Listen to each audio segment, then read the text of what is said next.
All right, first of all, I want to thank y'all for being here, being part of the presentation, and taking time out of your day to be here. First off, my name is Brandon Penland. I'm a teacher at Starsville High School, and this high school is in the Fayette County School District in Georgia. And today we're going to be going over the 9th grade literature and composition in the course test. Okay, so as we go throughout this, you'll see the data on the charts. You're welcome to refer back to the data that I give you. You can see on the charts.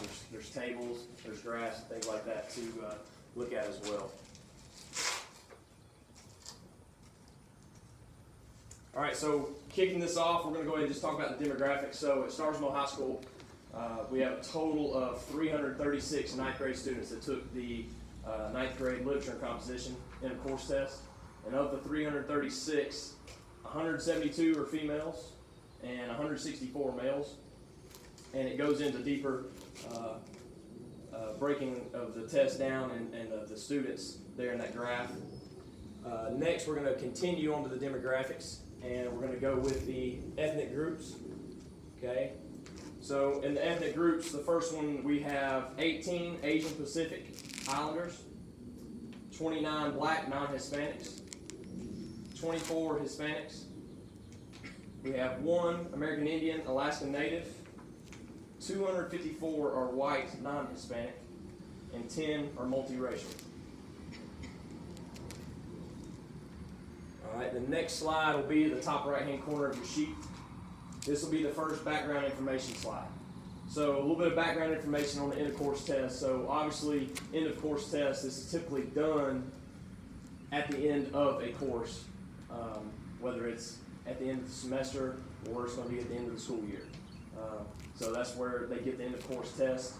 The purpose of this test is to really gauge and see what students gain over the course of the course that they took, and what it shows their weaknesses, their strengths. Also shows teachers, students' weaknesses and strengths, and maybe some areas that they need to do better with in their lesson preparing and their instruction to the students. So it increases the effectiveness of classroom instruction. Overall, it improves students' performance in high school courses. All right, so performance in the high school course, because teachers have to teach to a test. All right, typically. Now, within a course test, they've got a bunch of guidelines to meet because the student's grade is a reflection of their teaching. And if their teachings don't reflect how they need to, then higher up principals will probably call you in for a conference, or a department chair will call you in for a meeting, something like that. Next slide, the term tested and explanation of data. So the explanation of data, if you look, so 33% of the students tested in level 4, which is distinguished learner. Okay, and it actually shows in this graph, it compares it to the state levels as well, and the kids who are actually in the school district.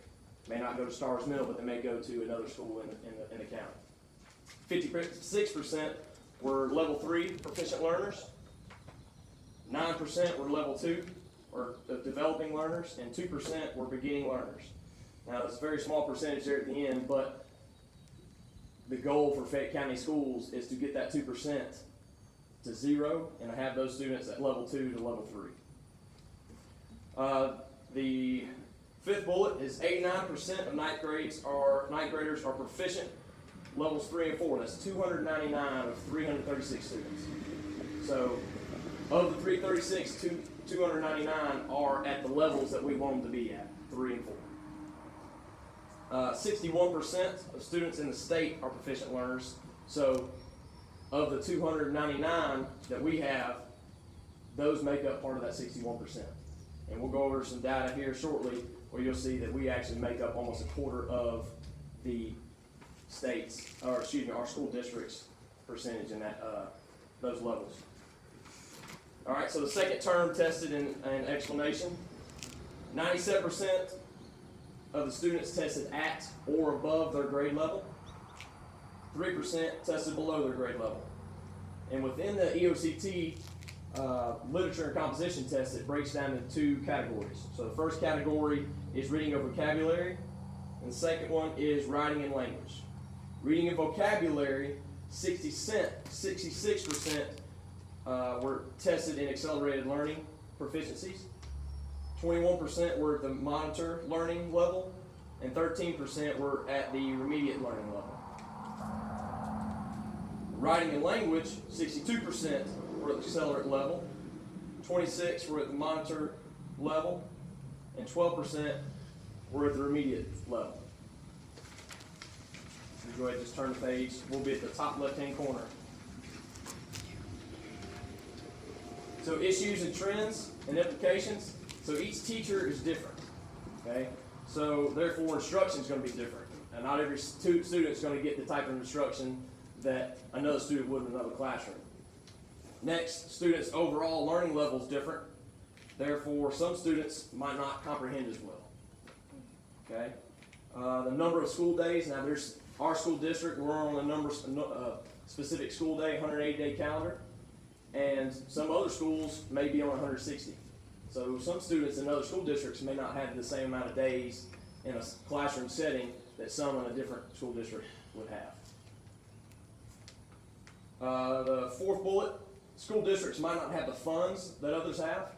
So our school district, we're fortunate enough to where we have Promethean boards, smart boards. We have every student's given a Chromebook.